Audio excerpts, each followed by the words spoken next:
Ya,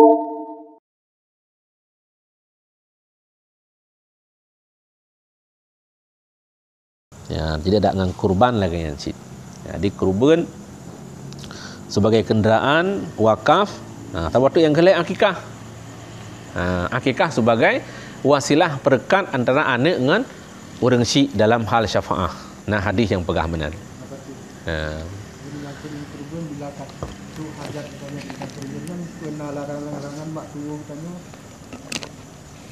ataupun perbuatan-perbuatan tanya yang Kiban maksudnya? Nanti misalkan kita ke kena hajat kira-kira keterangan dia janadi ataupun datang korbannya karya beliau wajib takoh luate segala pembelian atau takoh binatang-binatang yang hana apa kan pantangan ya.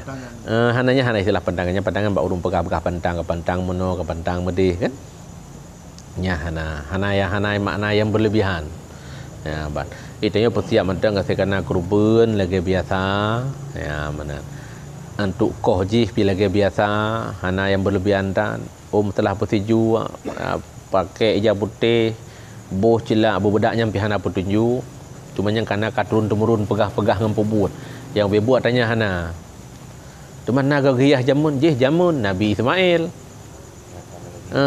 ya mana kon buat katanya ya tegak kameng ya manya hana hanya punya cih udara dia punya abu paluh dia abu manan sikap pegaduh total lah tanya hana mam tino ya ba mutni aba milung ba lung cok payung ba malah tabah meja putih bet meter ni belau muti meter tengok 2 meter baga dak lung cok baje jeut nya man juk meter ke jarah hanjeut ke baje hanjeut tu boh mentang meja putihnya hai nak sedekah pun telah pun sedekah le ro kerana infak ibadah lah bentuk kurban alian kerana belau payung nak sedekah lah kurang yang ni tuju kerana belau cermin belaunya apa masalah mah kapri 3 tanya kan tapi karuko dia tanya jadi hana pandangannya nyan menan olehnya jaga cibak kurbannya kan termasuk kan hal-hal yang je wajib wajib kurban pertama tama kaui tama nazar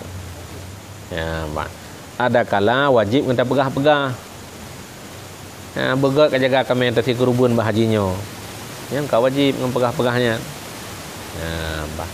alanya teteak belau ada pokok pun tengkuannya nak kurban tengok punya kun betruk je kepun tengkuannya dong nak kurban tunan mihana tu dah pegah nyan jid kewajib dengan pegah-pegah